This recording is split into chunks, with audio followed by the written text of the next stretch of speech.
सिकंदर शेर, giant snake और खूनी बाघ। एक काली गुफा में एक विशाल सांप काला छुपकर जंगल के जानवरों पर निगरानी रख रहा था।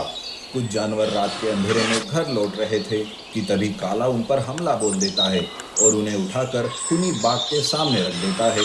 महाराज, ये लीजिए जानवर। आप इन जानवरों का खून पीकर अपनी शक्ति बढ़ा सकते हैं। शाबाश काला, हम ऐसे ही जानवरों का खून पीते रहेंगे। लेकिन काला, इससे कुछ नहीं होगा। हमें जंगल के रक्षकों को भी कैद करना पड़ेगा। उनकी शक्ति हमें हासिल करनी पड़ेगी, नहीं तो कल जाके वो हमारे रास्ते के कांटे बनेंगे। महाराज, आप चिंता ना करें। मैं एक एक करके सारे जंगल के रक्षकों को आपके कदमों में डाल दूंगा। काला जिन जंगल के रक्षकों की बात कर रहा था वो कोई मामूली जानवर नहीं थे, बल्कि उनके पास कोई ना कोई जादुई शक्ति थी। उस दिन काला जंगल के रक्षक में से जादुई हिरन और बाज को कैद कर लेता है। खूनी बाघ तो बहुत खुश हो जाता है। काला, मैं तुमसे बेहद खुश हूँ, पर मुझे भालू और जादुई मणि चाहिए। जाओ उस जादुई मणि को ढूंढो। अब मुझे खून की प्यास लगी है। खूनी बाघ काला ने लाए हुए जानवरों का एक एक करके खून पीता है। इस तरह से काला खूनी बाघ की खून की प्यास बुझाने के लिए जंगल के मासूम जानवर उठा ले आता था। जंगल में जानवर धीरे धीरे कम होते जा रहे थे। एक दिन काला उन मरे हुए जानवरों को जंगल में फेंक देता है। सवेरे घूम रहे जानवरों को वो मरे हुए जानवर दिखाई देते हैं। अरे बाप रे, ये तो हमारे ही जंगल के जानवर है। अरे पर इनकी ये हालत किसने की? इन्हें देखकर तो ये लग रहा है कि कोई शैतान है जो हमारे जानवरों का खून पी रहा है। इसलिए हमारे जंगल के जानवर कम हो रहे हैं। अब ये बात हमें सिकंदर महाराज को बतानी होगी। गाय और हाथी ये बात जंगल के राजा सिकंदर को बता देते हैं। जंगल का राजा सिकंदर परेशान होकर इधर से उधर चक्कर लगा रहा था। तब वो शेरनी से कहता है, लगता है ये सब उस काला का काम है। खूनी बाघ का वो गुलाम है। मैंने उस खूनी बाघ के बारे में बहुत सुना है। खूनी बाघ अपनी शक्तियां बढ़ाकर पूरे विश्व पर कब्जा करना चाहता है। अभी उसे रोकना जरूरी है, नहीं तो हम में से कोई नहीं बचेंगे। पर उसके पास कैसे पहुँचे? किसी को कोई खबर नहीं है कि वो कहाँ रहता है। वो हवा के जैसे आता है और गायब हो जाता है। सिकंदर अपने जानवरों को बचाने की सोच रहा था कि तभी एक जख्मी भालू भागते हुए वहां आता है।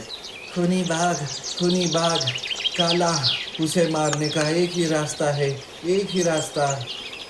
ऐसा कहकर भालू बेहोश हो जाता है। अरे महाराज, इसे तो किसी जहरीले सांप ने काटा है। देखो तो इसका शरीर कैसे नीला पड़ रहा है। महाराज, ये भालू जरूर उस खूनी बाघ और काला के बारे में जानता है। हमें इसे होश में लाना होगा। सिकंदर भालू का इलाज शुरू करता है। दूसरे दिन भालू होश में आता है। भालू, तुम किस रास्ते के बारे में बोल रहे थे और तुम्हें खूनी बाघ और काला के बारे में क्या पता है? मुझे बताओ। सिकंदर, मैं एक जादुई भालू हूँ। मेरे पास एक जादुई मणि था। मैं जंगल का रक्षक हूँ, पर काला ने मेरे जैसे कई सारे रक्षकों को कैद करके रखा है। मैं उन्हें छुड़ाने गया था। भालू सारी हकीकत बताने लगता है। भालू खूनी बाघ के सामने खड़ा होकर, हे पापी दुष्ट बाघ, ये तुम अच्छा नहीं कर रहे हो। मेरे सारे साथी रक्षकों को छोड़ दो, नहीं तो मैं तुम्हें मेरे जादुई मणि से भस्म कर दूंगा। अरे वाह, मुझे भी इस जादुई मणि की जरूरत थी और तुम खुद ही से लेकर यहाँ आ गए। ये तो बहुत ही अच्छा किया तुमने। तभी पीछे से काला भालू पर हमला कर देता है। वो जादुई मणि छीनकर उसे अपने जहरीली दांतों से काटता है। तभी भालू खुद को बचाने वहां से भागता हुआ आता है और सिकंदर से मिलता है। सिकंदर, अब तुम ही हम सबको बचा सकते हो। मुझे उसका पता बताओ। मैं उस खूनी बाघ को और उस काला को खत्म कर दूंगा। अब उन दोनों को ताकत से नहीं मारा जा सकता। अब जादुई मणि ही उन्हें भस्म कर सकती है। इसलिए पहले उस जादुई मणि को हासिल करो। भालू सिकंदर को खूनी बाघ का पता बता देता है। सिकंदर बिना देर किए उस जगह पहुंचता है। उसे वहां जादुई मणि चमकते हुए दिखाई देती है। वो उस मणि को छूता कि काला उस पर हमला कर देता है, उसे पटक देता है। ये मणि हमारे महाराज की है। तेरी हिम्मत कैसे हुई इसे छूने की और यहाँ आने की? तुम्हें और उस खूनी बाघ ने मिलकर मेरे जानवरों को मारा ना। मैं उसी का बदला लेने यहाँ आया हूँ और साथ में जंगल के रक्षकों को भी मुक्त करने आया हूँ।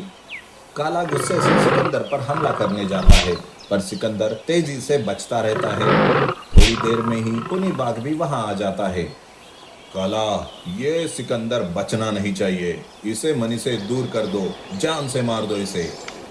काला सिकंदर को जादुई मणि से दूर करने लगता है, पर तभी सिकंदर बड़ी ही तेजी से भागते हुए जादुई मणि के पास जाता है और उसे हासिल कर लेता है। सिकंदर उस जादुई मणि से, हे जादुई मणि, इन पापियों को अपनी तेज से भस्म कर दो। तब उस जादुई मणि से एक रोशनी निकलती है, जिससे खूनी बाघ और काला जलकर भस्म हो जाते हैं। सिकंदर जंगल के रक्षकों को छुड़ाकर वापस जंगल आता है। वो मणि भालू को वो सौंप देता है। मणि प्राप्त करके सारे रक्षक अपने अपने काम पर लग जाते हैं और फिर से जंगल में खुशियां छा जाती